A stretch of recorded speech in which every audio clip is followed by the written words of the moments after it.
Hoje contamos com as presenças habituais do Wellington Calazans e do Issa Agostinho para comentarem aqui as notas da atualidade. Bem-vindo, Wellington, boa noite. Olá, Dorivaldo, boa noite, Sal, e a você assistindo à Hora 10, é sempre bom estar aqui. Wellington, quando olhamos para reações como esta da parte de França, Macron convocou as eleições legislativas antecipadas após a derrota, olhando para essa estratégia, não lhe parece, digamos, um bocadinho arriscada para Macron? E como é que olha também aqui para estes impactos que já vão sendo notáveis? Dorivaldo, Macron já havia sido derrotado, né? Ele tinha aí alguns meses de um governo de minoria, ou seja, ele não tem força política. E a antecipação das eleições, agora para o dia 30 deste mês, é um recurso de desespero. Ele tenta agora as últimas cartadas para tentar reverter uma situação que é muito difícil de ser revertida, como foi colocado tanto por você como pelo colega Issal. Foi uma derrota que decorre aí decorreu de aspirações dos eleitores, né? Então, essa foi a vontade expressa nas urnas, já era algo que vínhamos aqui fazendo algumas indicações, porque era um cenário previsível diante de toda a catástrofe que vem sendo o governo francês sob o comando de Emmanuel Macron, especialmente nas questões da Ucrânia, nas questões das reformas, né, que chamamos de aposentadoria no Brasil. E eu vejo todo esse resultado das eleições da União Europeia como uma espécie de protesto local que acaba por acumular preferências em um bloco. Mas os eleitores votaram pensando muito mais nos seus países do que na própria União Europeia. Wellington, os resultados desastrosos das eleições de domingo terão levado o primeiro-ministro belga Alexander De Croo ao encontro do rei Filipe, isto para anunciar a demissão do governo. É também um dos assuntos que trazemos aqui para a nossa análise.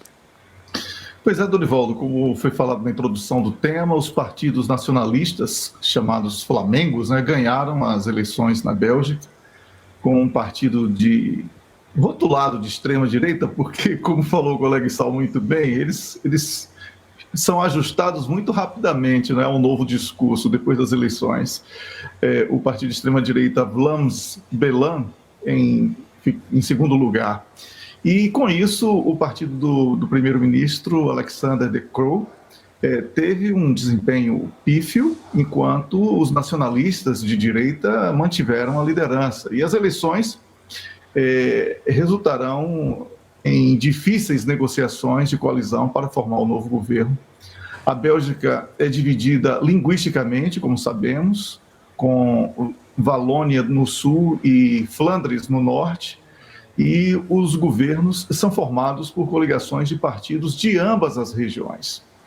Então, nós vamos ter aí uma situação de difícil formação de governo e uma situação parecida com a da França, com a provável antecipação de eleições, se for necessário, para que uma nova expressão popular possa dar uma maior possibilidade de formação de um governo menos frágil, porque forte dificilmente algum irá ser produzido a partir das urnas, diante de tantas incertezas que estão marcando a política belga.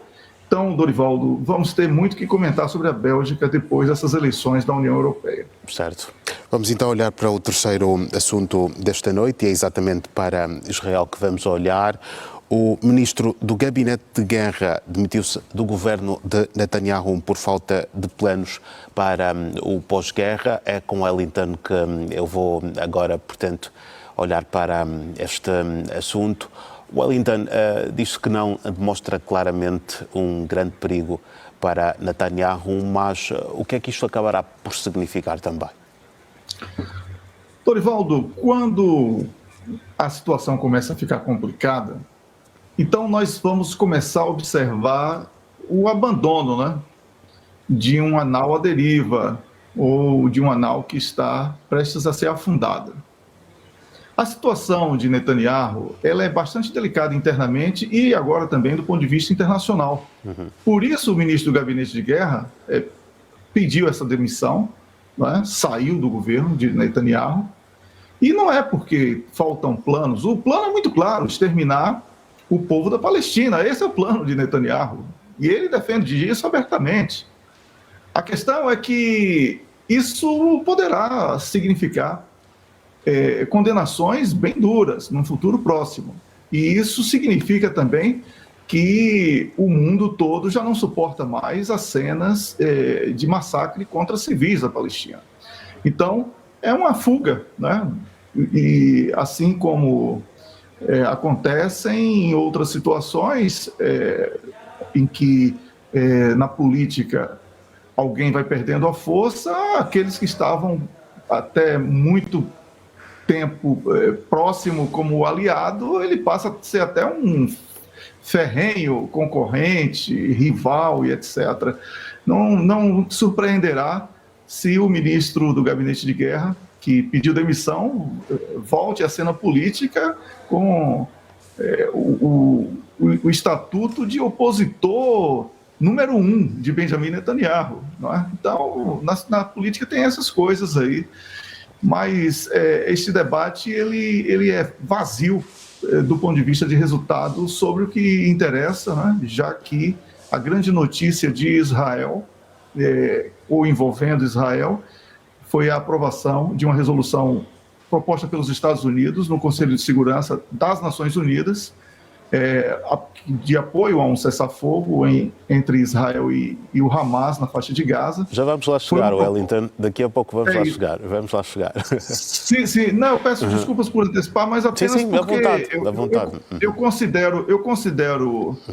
considero que esta resolução que foi aprovada, Dorivaldo, ela foi a grande razão da saída do ministro do gabinete, porque ele começa a perceber que a pressão internacional torna insuportável para que os planos de extermínio do povo da Palestina seja mantido. Esse plano não tem como ser mantido se há essa pressão internacional. E a pressão interna já é uma realidade também, ainda que por motivos não tão nobres como esses da comunidade internacional, porque lá estão mais preocupados com os reféns do que com o massacre de civis, que para eles é uma coisa indiferente, lamentavelmente. Agora é para o Wellington que vamos. Isto acredita que também fragiliza, de alguma forma, Benjamin Netanyahu, como o Issal sugere aqui também? Concordo com o colega Issal. Como eu falei há pouco, é exatamente por causa de sinais de fragilidade que esses eventos políticos eles começam a despoletar, né? Então, nós temos aqui, Dorivaldo, um cenário em que, pela primeira vez, assim, depois de alguns anos, nós vemos a comunidade internacional, e olha que foi o Conselho de Segurança, né, que aprovou hoje essa proposta, a comunidade internacional praticamente falando a mesma língua, algo que não vinha ocorrendo, né, nos últimos anos, especialmente nas questões aí de Ucrânia e Rússia. Mas o que está acontecendo com Israel é tão bárbaro que faz com que o mundo fique em choque, em pânico, em busca de soluções para evitar, inclusive, que o problema seja estendido para outras regiões. E, por isso, é sim um sinal de fragilidade, eu concordo com o colega Issal Agostinho. Certo. Vamos agora sim olhar para o quarto assunto desta noite e é exatamente para a guerra em Gaza que vamos olhar. Blinken pede aos líderes que pressionem o Hamas para aceitar o acordo de cessar-fogo. num dia em que o Conselho de Segurança da ONU também votou a favor da resolução sobre um cessar-fogo em Gaza. Wellington, nós vamos continuar contigo exatamente para olhar para estes dois assuntos, estes dois pontos aqui à volta deste tema central que é a situação em Gaza. Olha, eu peço desculpas a você por ter quebrado a expectativa e ter antecipado aí essa resolução aí do Conselho de Segurança das Nações Unidas. Não foi aprofundado, foi apenas uma relação aqui com a saída de Benny Gantz, então é completamente normal. Então tá, muito obrigado. Eu vejo que até mesmo a abstenção da Rússia, né, no seu voto, enquanto todos os outros votaram a favor, foi assim, uma demonstração dos russos não de isenção, mas de apoio, porque se os russos vetassem, tudo iria por água abaixo. Então, não deixa de ser uma abstenção com um pendor de aprovação. Então, esta resolução, ela insta, né, as partes, aí, no caso Israel e Hamas, e é importante dizer que Hamas não representa todo o povo da Palestina, né, para que implementem os termos da proposta sem demora, porque sabemos que o povo da Palestina não pode mais esperar. A situação é de desespero, fome, falta de assistência médica, falta de higiene, falta de qualquer situação básica de um ser humano precise para viver, né? Então, os negociadores, dos Estados Unidos, Egito e Catar, eles vinham tentando mediar o acordo com o Hamas, buscando o fim permanente do conflito e a retirada de Israel de Gaza. O Hamas já se manifestou, dizendo que está disposto a considerar positivamente qualquer proposta de cessar-fogo em Gaza, mas pede aos Estados Unidos para pressionar Israel a pôr fim ao que o Hamas chama de genocídio, e é um genocídio, né, que está acontecendo na região. No entanto, Dorivaldo, eu considero que seja pouco provável que o Hamas concorde com o acordo de devolução de todos os reféns, se não houver uma garantia que depois disso haverá um cessar-fogo permanente da parte de Israel em Gaza, né? Porque seria muito cômodo para Israel dizer que concorda, receber os seus reféns e aí passar a atacar toda a população da Palestina sob o pretexto de que está exterminando o Hamas, quando isso é uma grande mentira e precisamos destacar essa mentira como algo absurdo, porque crianças, mulheres e idosos não são o Hamas. O secretário de Estado dos Estados Unidos, que esteve no Egito para promover essa proposta de trégua em Gaza, que foi apresentada a Israel, mas Israel já também manifesta que não aprova totalmente essa proposta, o que não deixa de ser um indício negativo. No entanto, estamos falando aqui de uma resolução do Conselho de Segurança que Israel tem que pensar muito antes de desobedecer, porque isso abre um precedente muito perigoso e com a pressão que os governos dos países da região vêm sofrendo, é possível que este caos que está instaurado ele seja alargado por toda a região e não vai ficar nada boa a situação de Israel se for brigar contra todos de uma única vez.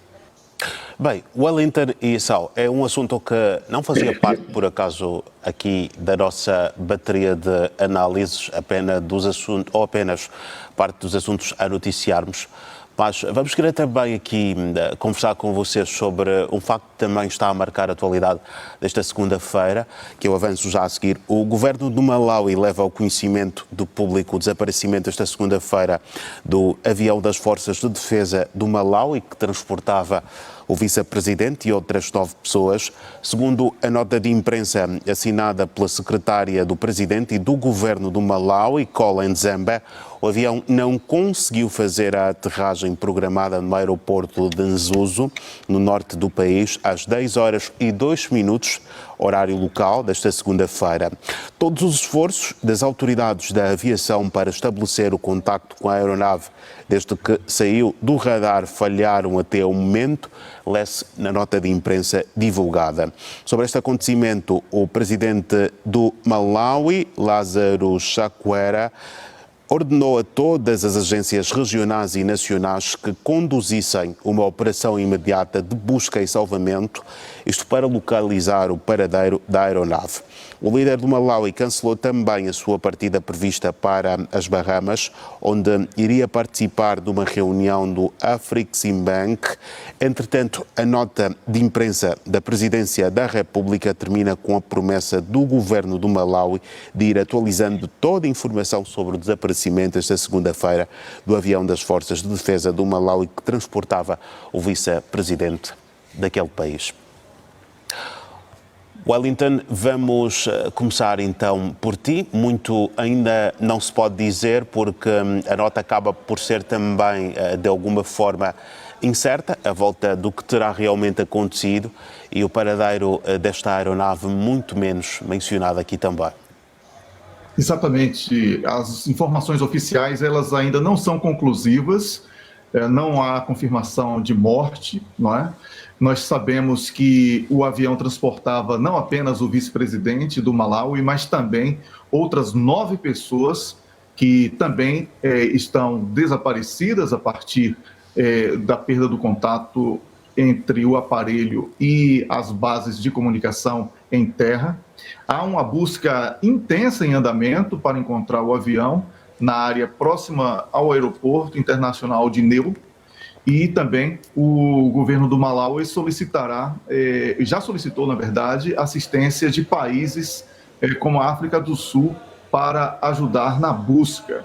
E este desaparecimento do avião, ele ocorre em um momento de dificuldades para o país e também, lamentavelmente, logo após a morte do presidente iraniano, né, em um acidente de helicóptero, o que faz com que as teorias sobre eventuais acidentes provocados e outras coisas surjam com muita força, especialmente nas redes sociais, lamentavelmente. E o presidente do Malawi precisará estar presente no parlamento para tomar posse, impossibilitando, inclusive, a sua participação na cúpula do G7. E a situação no país é de apreensão, mas já há ali um sentimento de que a notícia da fatalidade deverá ser confirmada nas próximas horas, Dorival. Bem, muito obrigado aos dois por mais uma presença aqui no Hora desta Noite. Muito obrigado, Issal. Muito obrigado, Wellington. Amanhã quero contar com vocês para analisarmos aqui outras notas da atualidade internacional. Até lá, um grande abraço e é sempre um gosto ter-vos aqui connosco. Muito obrigado, Dorivaldo. O seu desejo é uma ordem. E um abraço ao colega Issal e a você assistindo ao Hora 10. Até amanhã. Boa noite.